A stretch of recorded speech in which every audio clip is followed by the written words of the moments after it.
There's a reason we sold infinitely more Allen Iverson shoes than Shaquille O'Neal shoes. It's because it's hard for a kid to imagine, I'm going to grow up to be 7'1" and 300 pounds like Shaquille O'Neal.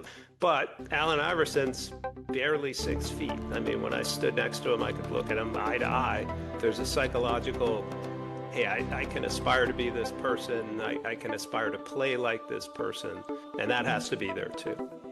Welcome to Unnatural Selection, a show about competition, innovation, and the strategies shaping tomorrow's frontiers. I'm Nick Encina. Each week, we speak with pioneers shaping the future. This is episode number 13. Today, we're stepping into one of the most competitive consumer industries in the world, athletic footwear.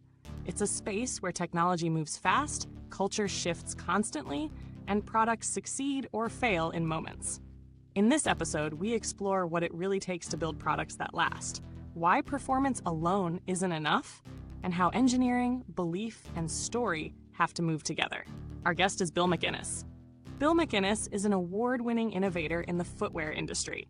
With a background in mechanical engineering from Tufts University and an MBA from the UCLA Anderson School of Management, Bill brings a unique blend of technical expertise, story building, and business acumen to his place in footwear.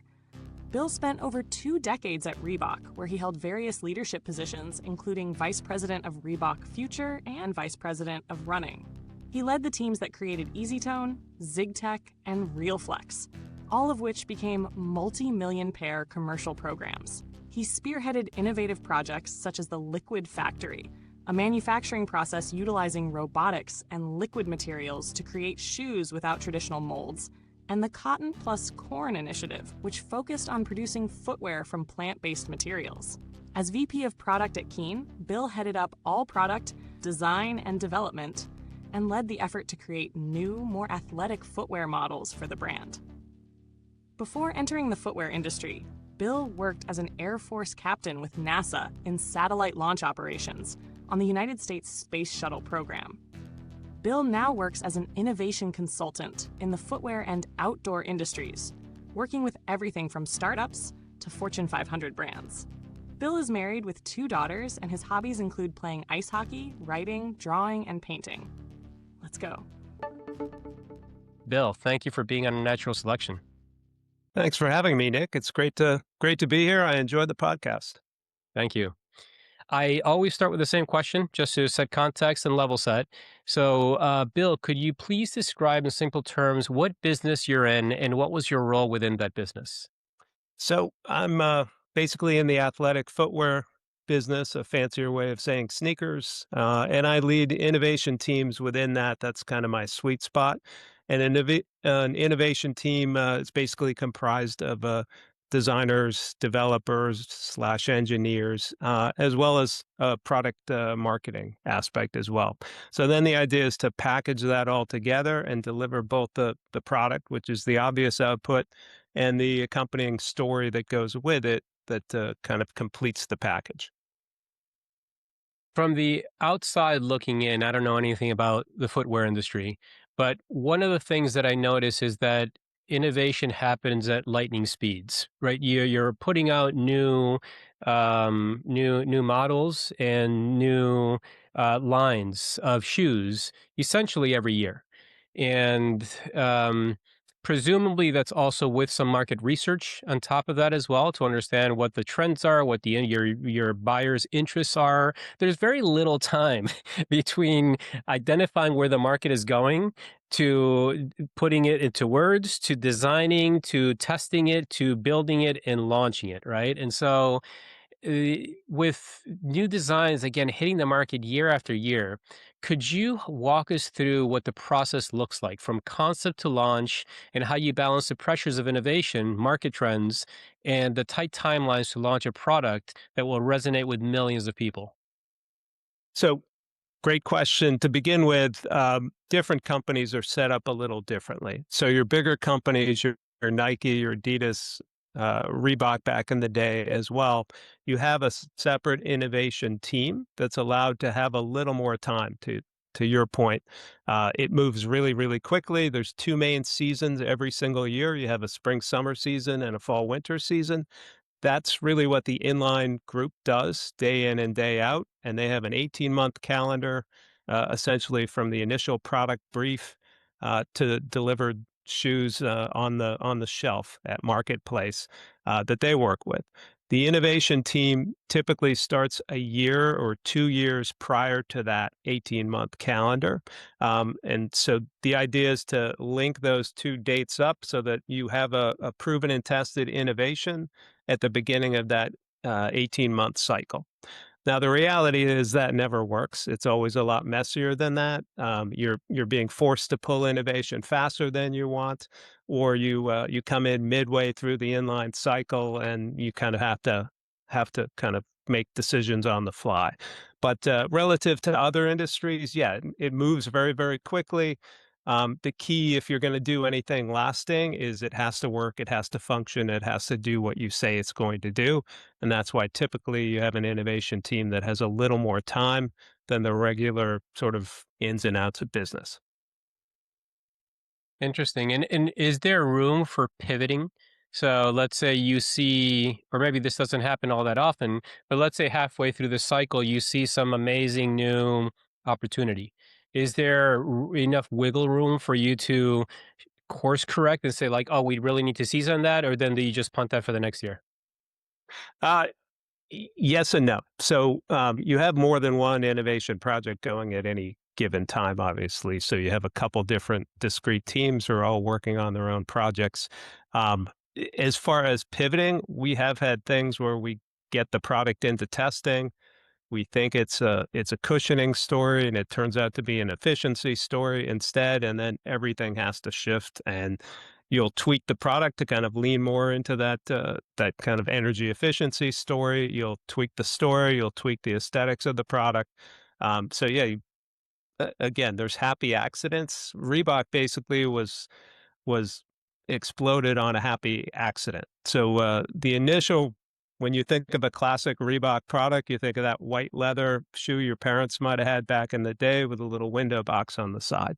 So for their time, they had the softest leather out there, and that was a mistake. So prior to that, sneakers I grew up with when I was a little kid, you had to break in, meaning they had athletic shoe leather, which was pretty thick and took some breaking in to get used to. There was a factory that Reebok was dealing with when they first got into the aerobics craze, and they decided to kind of cheat Reebok by using a thinner garment grade leather, something that you'd see in a pair of leather gloves or something like that. So everybody was outraged and this is before my time. So everybody was outraged on the Reebok side. This is ridiculous. They tried to cheap us out, and then a couple of them came together and said, "But my daughter really likes these." She said how they feel great and blah blah blah, and they kind of around the table realized that, gee, everybody we gave them to really really likes them.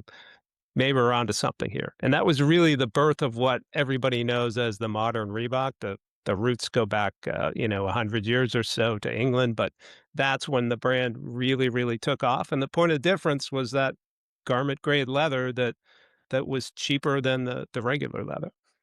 Yeah, that's amazing. I remember those shoes. They had the ridged ankle component that was like Yep, really squishy and soft. And I remember when it came out, I thought to myself, "But this is so soft and smooth and bends with your foot as you play sports and so on." And it was very different. I do remember previous shoes were like baseball mitts. right. Yeah, so it was a sea change, and basically, anytime something dramatic happens in the footwear industry, it's not too long where everybody starts to follow suit. So everybody in the industry started going with lighter weight, thinner leathers, and more comfortable at try on and all that stuff. And it's a pretty close knit, incestuous industry. I know people that have worked at every single company in the industry. People tend to move from company to company. It's a fun industry, and it's kind of fun to watch. Yeah, and your career has spanned some of the most transformative years in athletic footwear. From your vantage point, how has the industry evolved technically, commercially, maybe culturally, and how has that evolution shaped your own approach to innovation? So one of the big evolutions was at the time I first came into Reebok, there were some of the earlier shoes that had been around for a while, but there was nothing called classics or originals. There were just, these are shoes we've made for a while and people seem to like them. Cut to, probably 10, 15 years ago, everybody seemed to get the idea at the same time that, wait, people kind of like the nostalgia of those shoes.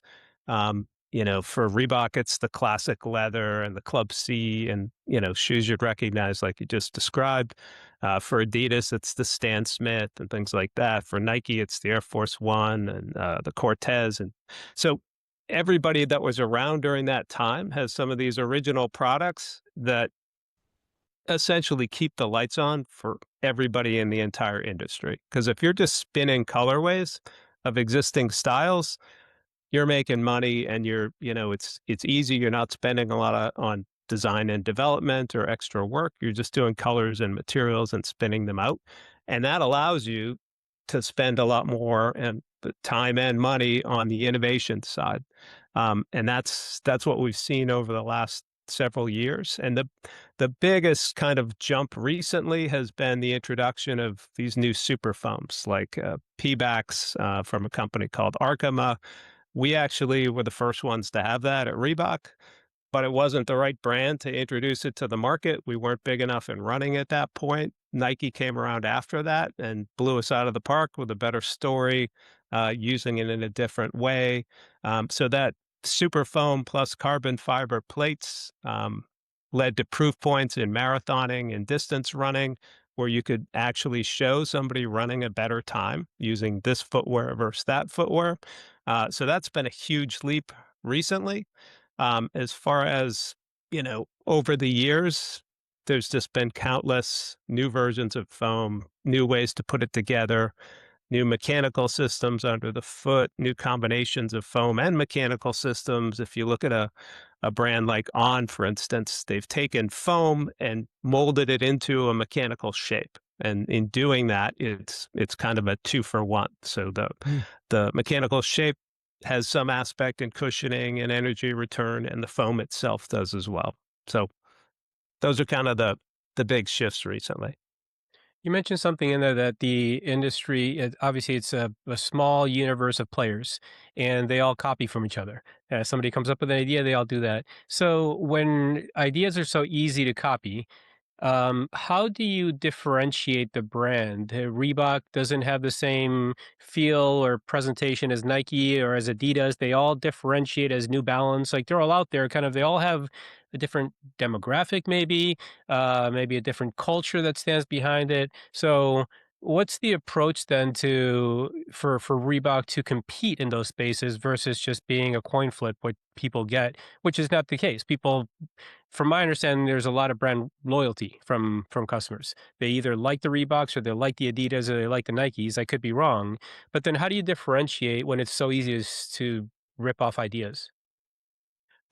So it depends again on size. So a brand like Nike, a brand like Adidas, and back in the day, a brand like Reebok was in every sport and kind of all things to all people. And if you look at consumers and you look at a traditional running consumer and you look at a traditional basketball consumer, they're different people. The running consumer is older and more suburban. Typically, the basketball consumer tends to be younger, high school age. These are the kids that can't buy enough shoes. I mean, there's young kids, and the target for a lot of these companies is a 17-year-old kid who's going to buy a lot of product, and they're collecting it as well as wearing it. So there's, one pair to wear around, one pair to save in the original box and packaging, and trade on kind of the secondary market that's blown up. And that's really over the last 10, 15 years as well. That didn't exist prior to all this. Interesting. And when you think about a product, a new product line that you're going to put out there, say that 18-month or 2-year cycle, what's the approach to thinking about how design, maybe engineering, storytelling, brand storytelling, so how all these components come together into the final it's not just a product, it's almost like, an experience, it's an identification for that shoe and that demographic that you said. This is either for that 35-year-old tennis player or it's for that 17-year-old basketball player. From what I see, these shoes come with a personality. So Yep. it's not just like, "Let's throw some colors and throw it out there." So what's that look like? It's almost like storytelling, right? It absolutely is, and like a lot of packaged good companies, you have to have an idea of who that consumer is, and a lot of times that's actually putting it out on a mood board or a PowerPoint presentation. This is the center. This is what our consumer looks like. This is what they do day to day. We know who they are and where they shop and where they'd be looking for product. We know what they're probably wearing now or what's in their consideration set, and then how are we going to stand out to them within that consideration set. So that type of, you know, basic blocking and tackling consumer packaged good sort of approach does exist in footwear. It just took a while to get there. Like when I first walked into Reebok, it was the Wild West days, and it was, anybody and everybody from all different backgrounds. There was no like go to school and learn how to be a shoe person or go to school and learn about sports marketing or something like that. It didn't exist. It was all kind of being made up at the same time. And gradually over time, you get your P&G people cycling through and things like that. And people start to align on, okay, this is how you build a product timeline. This is how you build, a consumer outline. This is how you build a product brief, and this is how you move forward. But a product brief on the inline side and a product brief on the innovation side can look very different. Like on the inline side, a lot of times you're just doing iterations of previous models. Like Nike's had some shoes in their line for years and years and years on the running side that they keep updating. And every year there's a new version of it. And it gives people something to come back to. And typically it's going to fit the same. It's going to have a similar type ride. It's going to be at a similar type price point because you know who that consumer is and you go back again and again. On the innovation side, you're trying to keep things a little more loose. So the brief is a little more loose. So what I used to hold people to is let's align on a one-page PowerPoint slide brief with aesthetic information on one side, just bullet points, functional and kind of consumer insight side on the other side, and that's it. And start from there so that you've got some room to kind of ebb and flow and kind of make those pivots as you talked about earlier. Hmm. Yeah, it makes a lot more sense now because I grew up playing tennis, and you wear out those tennis shoes pretty quickly. And I would remember then going to shop looking for the next version of whatever tennis sneaker that I liked, and not knowing the details that go into it. Other than the design, the shoes seemed very similar from one year to the other. But presumably there was some engineering that was not that perceptible to me, but there was a lot behind the covers that I wasn't that aware of. Yeah, and some of it makes its way all the way through to the consumer where they appreciate it, and some of it's in there, but you don't notice it. And sometimes it goes the other way. And the inline team can take things out of a shoe in the interest of saving some money and making some more margin if they don't think a feature is that important. Tennis is kind of a unique thing in that you've got wear areas on the shoe, but it's very specific wear areas on each shoe, and you've got to kind of figure out, okay, how much rubber can we put on? Because that's going to be more durable, but then you're adding a lot more weight. So what's the trade-off between durability and weight? But even the fit and feel of a shoe, if you grew up kind of preferring one brand over another brand, like, oh, I like the way these fit, that's because the kind of plastic foot shape that they build the entire shoe around is different from brand to brand to brand.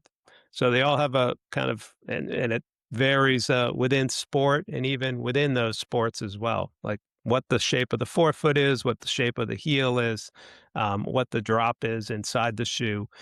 So if your foot happens to more or less resemble the last that they've built that shoe around a little bit better, that shoe's going to fit your foot better. So Mhm. when you get to the elite level and you're, signing the Allen Iversons of the world and Shaq and people like that who have come back to Reebok lately. Um, they get a custom shoe built for them. So they have molds made of their foot. They build a last that is specific to their foot so that we know every time we build a shoe for them to perform in, it's the exact shape and size of their foot. So you can't do that for every consumer out there, obviously, but you can do a best fit and, 8.5, 9, 9.5, all the way up. That's the example of trying to get to that best fit. Yeah, as you were talking about all the thinking that goes to the design, I was thinking about how much I would love to have seen the experiments that didn't work, right? Because we see the little innovations of, like you mentioned before, the soft leather that was an accident, but people loved it. And all of the other engineering. I remember back when I was a kid, there was a sneaker that had that little pump too. You would pump it and it would fill with air. Um, That's us. that was Reebok. I thought Yeah. so. I didn't want to say it because I was like, oh, maybe I'm wrong. But I remember that being Reebok. And as a kid, I loved that. Everybody had those because it was just, you would pump it. I don't know if it really helped or anything, but it would fill up and feel tighter. But for all the ones that actually made it to market, there's got to be kind of like a Willy Wonka factory of things that you guys tried, gels and all Yeah. kinds of crazy things. 'Cause obviously, you guys are trying to come up with that next differentiating feature, and a lot of them just don't work, right? So that's got to be a pretty interesting and exciting space to kind of like play. It's almost like a toy store.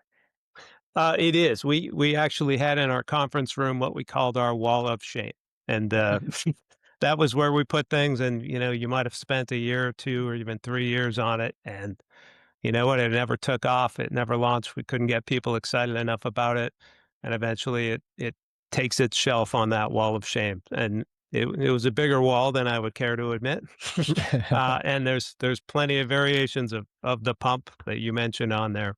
Uh, Variations on DMX cushioning that we did over the years. But the pump's an interesting example because some of the most trick engineering we did was, hey, we own the pump. That's valuable IP. We can do a lot of different things with it. And initially, the idea was taken from a blood pressure cuff, basically, and that you boom, boom, boom, pump that up, and it's going to inflate and fill the spaces around your foot and give you essentially a custom fit. It kind of gets back to that last shape. Like this is going to be a custom fit to your shape, your foot. It's going to fill in those gaps around it.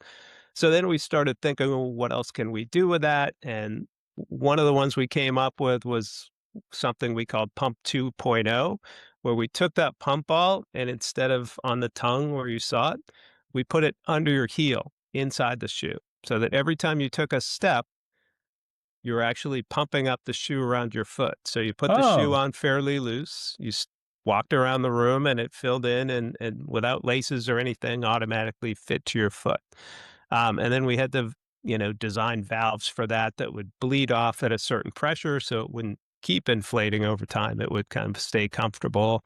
And we came up with a valve that you would turn and adjust the fit the way you liked it so that every time you put on the shoe, it would go back to that. hmm. And we thought, given the time we spent, this is perfect. You don't have to pump your shoes 10 times. You don't have to tie laces. People are going to love this. And it was met with a collective yawn. Like, Oh, wow. and we had done pre-testing. We dragged the shoes out to stores, put them on people. Everybody that tried them was like wowed by them. And then what it essentially came down to is in the middle of all that, the Reebok brand, and the Reebok brand had shifted several times over the years in terms of what they were about. The Reebok brand had decided in that instance that they were a hip hop brand. So we signed Jay-Z, we signed 50 Cent, we signed all the big sort of leading hip hop people that were out there in that day. And we did, classic shoes for them. And that was the big push. That's where all the marketing dollars went. And when that happened, there was no marketing dollar for this super trick pump shoe that pumped up automatically. And it never went anywhere. So we sold it in. It didn't sell through. Retailers weren't interested in buying it again. And boom, there it Hmm. goes up on the wall of shame. Wow, interesting. You mentioned Shaq and other athletes at some point, and I saw the movie Air, Yep. which was fascinating. That was my first glimpse into that world. At some point, the shoes, the footwear industry started identifying with famous celebrities, specifically athletes, obviously in this space. How much of that still resonates and is prevalent in kind of the identity of a shoe and the design that you take towards a certain line of item. Is that still one of the main strategies today? It's kind of like, let's go with a LeBron, let's go with a Michael Jordan, let's go with a whoever the next athlete is in a specific sport. Yeah, I think it's actually expanded into influencers as well. So, it's the most obvious example is basketball, and I won't pretend anybody was bigger than Jordan and Nike and what they did, and they're not making movies about the stuff we did at Reebok. They are making movies about uh, uh, Michael Jordan and Air. So that was kind of the thing that unleashed everything, and I met this guy Peter Moore was the designer that had done the Jumpman logo. That's that Michael Jordan logo that's Hmm. on all his product. And it was a very different approach in terms of taking an athlete and building a whole platform around him. We did that with Shaq. We did that with Allen Iverson. We did it to a lesser extent with some of the other people that are out there. It gives a shoe a cachet, certainly, and particularly if you do something a little bit different, having that cool factor that well, yeah, it looks a little goofy, but Michael Jordan's wearing it. That kind of changes the perception. So different is kind of a two-sided coin. It can be different, meaning it's odd and funny looking, and I'm not interested, or it can be different, like, people are going to recognize the difference in this shoe when they see me wearing it, and it's cool because Michael Jordan or Allen Iverson is wearing it. So that does have a big role in things, and having a push for a shoe that's a great functional shoe in basketball, but you don't have an athlete attached. You know, a kid's gonna wonder, why isn't there an athlete attached? Is there nobody they can put in this shoe? Is it not right for basketball? Whereas if you go over the other side of the house to running, it's all performance focused, and you run in basically what you see your friends and neighbors and what they tell you to wear at the running shop or try, and if you look at Runner's World still, what they recommend and things like that. So it's a very different model based on the two different consumers, and then if you get into classics, that's where all the influencers come in terms of, what am I wearing for my Sunday walk in the park, and, I'm gonna Instagram it and put it out there, and, that's another way to get associated with it. And we were super early in on that. So we did a concept called EasyTone. It was focused against women's. It was like a leg toning story, and a bunch of other brands jumped in behind us. And back then, the influencer world was less online and more what were these Hollywood parties. So you would throw a Hollywood party, and throwing that party means it's a 6 o'clock, and you rent out a mansion or a big house out in LA, Beverly Hills, or somewhere like that. And you invite a bunch of people, and it was at the time B and C level celebrities, and they show up, and it's an easy tone Reebok party, and they get their picture taken holding the shoes and talking about the shoes.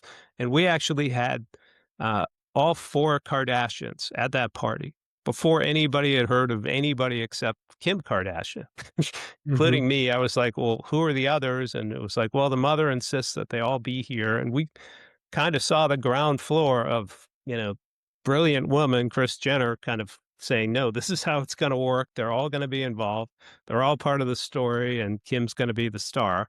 But we paid them $10,000 to be at the party. That was it. Wow. And at the time, we're like, this is crazy. This is can't be how things work, and that helped kick off EasyTone in a massive way. And that was, to me at least, my first exposure with this is what an influencer culture can do to uh, what was a technical story. Like, we had a technical story underneath that. This is how it works, why it works, what it's going to do for you, and then she kind of tied it all together.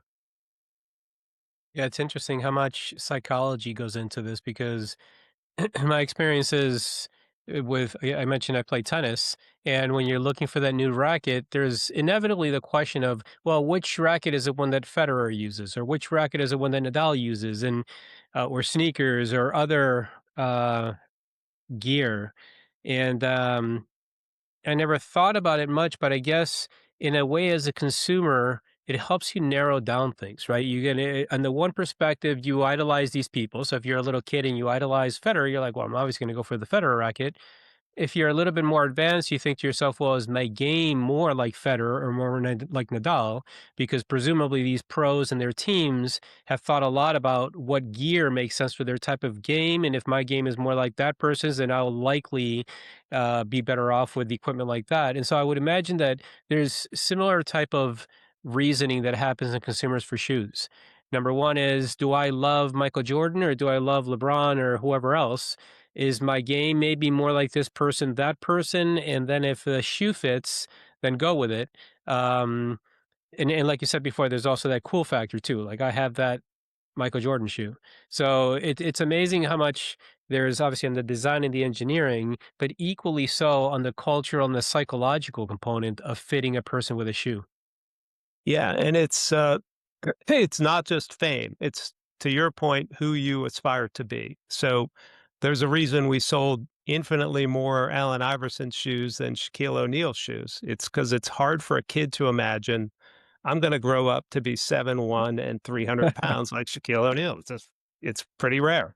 But Allen Iverson's barely 6 feet. I mean, when I stood next to him, I could look at him eye to eye, and he's somebody you're like, hey, I could be that. I could be that tall. I mean, you're not going to be that, but you can aspire to be that. And I think it's to your point, there's a psychological, hey, I can aspire to be this person. I can aspire to play like this person.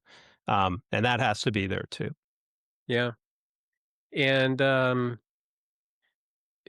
thing is also when Reebok puts out a line, it's not the only one that it puts out every single year, right? There are parallel lines of products that you put out every single year. Um, Yeah, like I said, so there's a whole inline side, and that's probably 150, 200 different models. And that's getting recycled every year, new versions of them.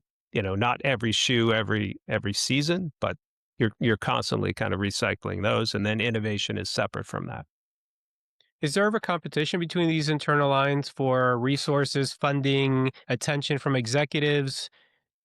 Yes, there's pretty intense competition actually, and we've seen it ebb and flow over the years. Where sometimes you feel like, geez, we're generating these great ideas and nobody's paying any attention to them, and so having that ear of whoever happens to be president or CEO at the time, and having the confidence from those people as well, is incredibly important. So I mentioned that shoe, EasyTone, that eventually we got a big push behind in the party and the advertising and all that. But initially, EasyTone came along at a time when the brand had signed a marketing deal with Cirque du Soleil, right? The Canadian circus. And there were some of us, myself included, who were like, I don't understand why we're doing this partnership with Cirque du Soleil. And we're told, oh, it's so we can get a younger consumer. And I'm like, I've been to Cirque du Soleil. That's not a younger consumer. And we went back and forth. But this was the big guy's idea. So he was going to put the money behind that. So EasyTone almost ended up on the wall of shame and never selling in. And the whole reason it got on the shelf in the first place was I got pulled in by a sales guy to a Lady Foot Locker meeting at the time, which was not going well. When they were being told, you really need to push the Cirque du Soleil and get them sold on Cirque du Soleil so they'll put it all over their store. And this buyer, this woman, was not having the Cirque du Soleil thing. The sales guy brings me in like, hey, can you come in and just tell her about this easy tone concept? And she was blown away. And she was like, you guys are crazy to be doing this circus nonsense when you're sitting on something like this. So that took it off there, and eventually went to every major retailer and just exploded. So it can be that political, like, you're not showing this until blah, blah, blah. And it's so, yeah, you got to kind of work your way through the weeds. And the other important thing, and I think I heard a little when you're talking to the gentleman from NASA, that it's a sell job all the way through.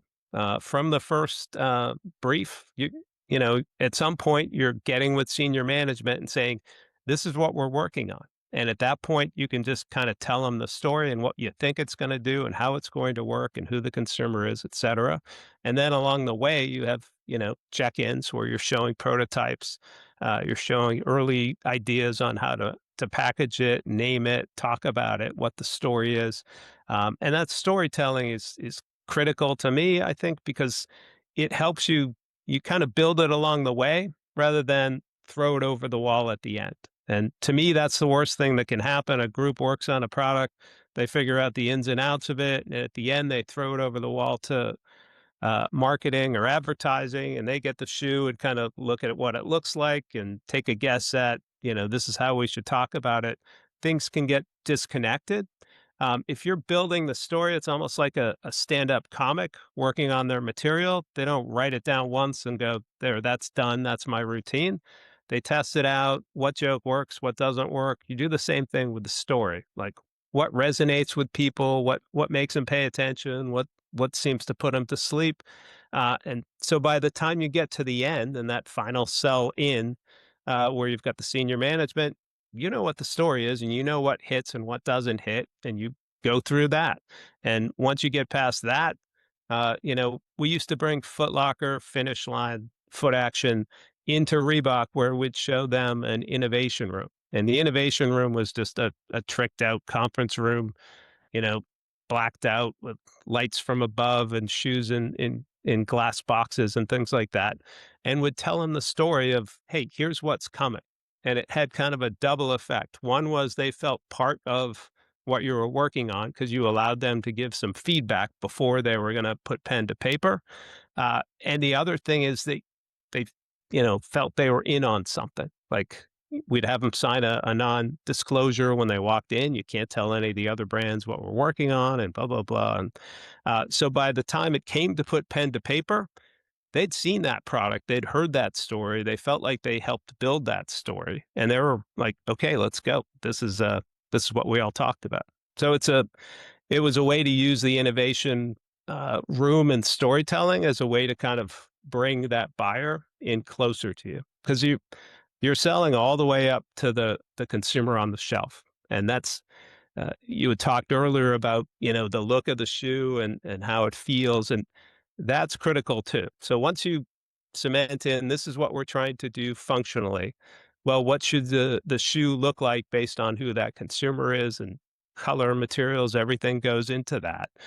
What's it feel like when you first put it on your foot in the store? That experience should pay back the story and the aesthetic, what it looks like. And then longer term, when they're out, running on the road or playing on the court, it should continue to deliver on that promise and that story. And if you connect all of those, that's a win. And that's how you get the person coming back for the second pair, the third pair, the fourth pair. That's fascinating. And as you were sharing that, I started thinking also, you mentioned the NASA chief, Ed Hoffman. I was also thinking about the Xbox and PlayStation guy when you were talking about sharing the design and prototyping the product with future customers, influencers, and so on, because as they design their game, they also get people involved in like that design process. So by the time the game's out, they feel like they almost built it. And you were saying something very similar with a shoe, which is that innovation room. You take people in, they experience the whole thing, they help give you kind of some guidance on what they like, don't like, so that by the time it comes out, it's essentially their shoe. Absolutely. Yeah. No, it works the same way. And we we stopped doing that at a certain point, which, against my protests, but Mhm. I think it was, oh, this is, we're much ado about nothing. They're coming in. And I'm like, no, they're coming in and they're buying in. And then later they buy in. I think that delay is not something everybody picks up on. I mean, Yeah. we had a lot of leadership at Reebok over the years. And, when you start a project under one leadership regime and then you finish it under a different one, you can get some different feedback on what you're working on. Yeah, it's and so much of a success of a product line seems to fall on the VP or whoever, whatever level champion exists for that product line, right? Because you were talking about everything from the storytelling, the design, but also the alliances that you have with the CEO or the executive team. There's timing, there's storytelling, framing, and so on. And so there's so much that lies on whoever that champion is for that product line to get it over the fence. That clearly you're one of those people. You were at that helm of many of those product lines. So eh, that it sounds like a very um, fierce competition, almost like a natural selection environment within the organization itself. All these different product lines, all vying for that spotlight of who's going to be that product line, the shoe that's going to be the face of Reebok for that following year. Yeah. So in the early days of Reebok, you had one guy, and that was Paul Fireman, who really had bought Reebok when it was small, and he's the one that exploded it with the thin leathers and things like that, and pump and everything. And when he kind of put the spotlight on your product, it was like, this is fantastic. Every resource you ever wanted is there. The marketing campaigns around that. And we had that a couple times. There was a cushioning system called DMX early in my career in the late 90s. Um, we had crashed it. He loved it. He loved the feel of it, loved the story of it. It was moving air to compete with Nike Air, which was static air. And um, our original forecast on that was 10,000 pairs before we got the light shined on it. That went up to 2 million pairs because it was like, Wow. no, this is the brand story. We're going to do a massive campaign around it. Everyone's going to see it. We did the advertising. Kind of my predecessor doing what I ended up doing was in the actual ad because Hmm. the pitch was that he had this old pickup truck from the 1940s. His name was Spencer White. He had a mustache and glasses, so it was very distinctive looking. And the pitch was, "Hey, I made these new shoes." He's driving out on the Charles River along the Esplanade and saying, "Hey, I'll trade you these for those," and he's just trading everybody his shoes. So we did a mock ad of that and brought accounts in and showed them the shoe. This is what we're going to do about it, and we'll get an actor obviously for the ad, and they all went, "No, that guy, use him." He's telling the story right, and the ability to tell that story, the thing just exploded. And so again, goes from 10,000 pair forecast to 2 million pair forecast really over a month or two, just from where's the brand focused and where isn't it focused. And like I said, that was a sell job. It was getting in front of Paul Fireman and selling him, hey, we had this other DMX cushioning system in walking that's been very successful. Here's how we make it performance, and this is how it's going to work, and et cetera, et cetera. And when he bought in, everybody bought in. When Adidas bought Reebok from Paul Fireman, um, it was actually the same way, but really you had to appeal to your own senior management and then the Adidas senior management on top of that. So if you got them bought in, that really opened the floodgates in terms of marketing, and that's how we launched the EasyTone shoe, the ZigTech shoe, RealFlex, a few others. So Hmm. yeah, you have to figure out who's got the purse strings, who's directing where the marketing dollars go, and why, and how do you get your piece of it that you need to get this story out there. And obviously, you guys focus. Well, this conversation is on athletic wear. So, to what role does athlete data, biomechanics, or in science play in driving innovation today compared to when you started? So it's still there. I mean, all the big companies have a biomechanics lab right inside the building. We had the same at Reebok, and you're using that data. That's a it's a pretty well tread to excuse the analogy area in terms of everybody's got the same machines, treadmills that give you feedback, things like that. So everybody was kind of dealing with the same data set. So you more flip that on its head and use that as a proof point, use it for testing. So as you're coming up with prototypes, you're using that same equipment to test it as somebody runs on that treadmill or, uh, lands on a force plate in a certain direction, laterally or straight ahead or in different directions. So you're using it more in the test phase. And then beyond that, the most important piece was we had wear testing, where you put out 40, 50 pairs of prototypes, you put them on real runners, real basketball players, let them live with the product for 2, 3 months. Write up an initial review halfway through at the end, and that's how you really tease out, okay, what do people like? What don't they like? And it can be, goofy things like, hey, the laces are too long. I don't like that, and blah, blah, blah, or anything in between. But from the comments you get back from them, that'll give you a good sense of the functional, what's working, what's not working. Is this as good as what's out there? And is it as good as what's out there? Question is hugely important. Like, we used to have some product reviews where it was just, okay, here's the running line, put it all up on a wall, let's do an evaluation of the running line. Well, that's good internally, but it really doesn't speak to the real world environment. And when your 17-year-old or your 30-year-old runner is going to the shoe wall, it's not just Reebok product on that wall, it's Nike product and Asics product and everybody in between. So you really have to test it against competitive product as well. You mentioned before, sometimes you think a product line is going to sell 10,000 units and then it sells 2 million.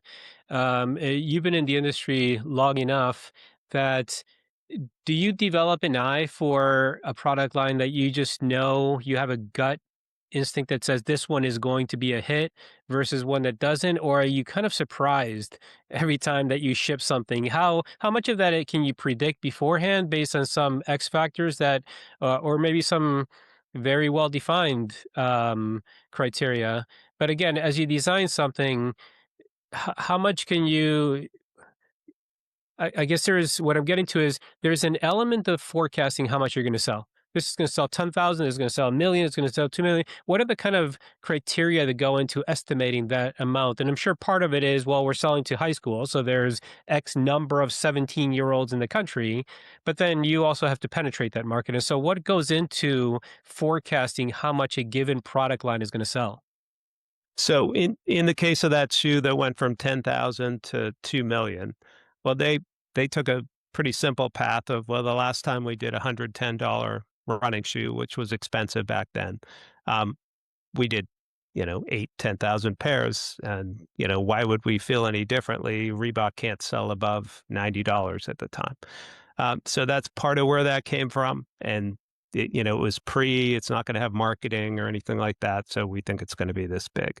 So you have to weigh that. There's a couple other things like that wear test thing I talked about. Uh, One of the things we used to think in the early days of wear testing is you lay out and make graphs of all the feedback and all the ratings. What do you think about the cushioning? What do you think about the feel underfoot, et cetera? Arch support, you name it. Um, and we used to think that more blue, meaning more blue was good, like higher eights, nines, and 10 ratings. And more blue was good. So more blue to light blue meant the shoe was a great shoe and was going to do well. And what we found out was it was actually more when it's on the poles, when you had a lot of dark blue, meaning a lot of nines and tens, but some ones, twos, and threes. And that's where you found like people either really, really loved it or really, really didn't like it. And that's where you found people that were passionate about your product. As it turned out, like a basic shoe, yeah, you'd get a decent amount of blue, but it was because people didn't care about it that much one way or the other. So Mhm. that piece did help you sort of zero in and go like, okay, we're on to something here because people either love it or hate it. And that passion is kind of what you're looking for just on the product level. And then, you know, again, it depends on the different category you're working in. In running, you're basing a lot of it on history and what you've done before. And in running, a lot of it's mom and pop running stores where you've got to earn that shelf. Like they have a motion control shoe, and it's from Brooks, and they've had that shelf for a long time, and you really have to do something compelling to knock that shoe off that shelf because they're not adding additional pieces. When it comes to something like Foot Locker, uh, you need to do something to earn that shelf as well. When it came to like Finish Line was a great example of the this guy Glenn Lyon, who was CEO of Finish Line at the time, actually brought their board of directors to Reebok to show them at the time a brand that gets it. Because at that time we had a wall of EasyTone, a wall of ZigTech, a wall of RealFlex, and they're all working and they're all selling. And he put it really simply. He said, "You come to my store and give me a shoe, I'll hem and haw about whether I replace this shoe with your shoe and back and forth, but that's about as big as it's going to get." He said, "If you come to me with a brand new story, that's how you get like a big slat of wall and Mm. multiple colors and story building around it and graphics and some marketing in store as well." And that to me also plays heavily into what your ultimate volume is going to be. It's like, all right, if one of these retailers is going to get behind it big, and that's where your consumer goes, and it's going to be eye level in front of them and not tucked down the bottom of the wall or someplace like that, that's how you start to build up those volumes. In basketball, I've got an athlete associated with it. Is he somebody that moves the needle or doesn't move the needle? That's going to make a difference. So, yeah. And, kids will call a shoe by the athlete. We had a Ocho Cinco shoe, and it happened to be a ZigTech shoe. It was one of the first ZigTech shoes. He was one of 5 athletes associated with it, but the consumer that was shopping at that Foot Locker um, type environment, Chad Ochocinco was like the guy. So it was Hmm. the Ochocinco shoe. That's interesting. It's kind of like when a product becomes a verb. I'm going to Google this, right? It's going to be one of those moments.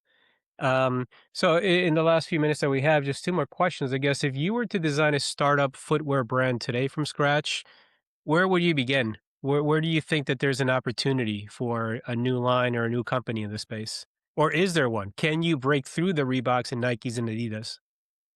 You can now more than you used to be able to do. I remember years back we used to say, "Hey, could we start our own brand?" And we were like, "Well, we don't know how to break through. We don't know how to get Foot Locker and Finish Line." Like those were the only games in town. You had to get the retailers on board. As direct to consumer kind of exploded, it opened a lot more opportunities. So if you look at a brand like Noble, which is a local brand that was 2X Reebok guys went and started, it was focused on the CrossFit consumer, and they got a good chunk of the business. It's struggling a little right now, but they kind of took off like crazy. Allbirds, another example. So in short, I think you need to have a very specific point of view. Like this is what we do. Allbirds was a good example of that, and that we're going to do plant-based shoes, natural. This is a way to cut down on using plastics and things like that. And you saw at first it was kind of a hipster West Coast Silicon Valley person that was wearing Allbirds. That became kind of their default shoe that they were going to walk around in. And it was kind of a badge for people. I'm a nice person. I care about the environment. And here's the shoe that proves it. And the way they kept it nice and simple was it was one aesthetic. All their shoes looked the same. So you could recognize them from 20, 30 feet away. And it was that same thing we talked about earlier. The brand makes a promise. The shoe kind of looks like that promise. The shoe feels like that promise. And over time, people react to that promise. So I think anything you start up, you can't be like, okay, we want to build Nike tomorrow and be all things to all people. I think, that's really difficult to do. But to carve out one piece, like CrossFitters, and that's not as big a piece as it used to be. Yeah, you can go after that. And that's provided you do something for that consumer that they know is for them, and you're using the terms they use, and showing up at the places they show up. I think it's entirely possible. I'm talking to one right now that's doing that in a different sport. It's fascinating. I love the elements of storytelling that you talk about, where you give a promise and you deliver on that promise, and it overall becomes an experience for a consumer. It's so much of that. It plays into the culture and the psychology of the consumer.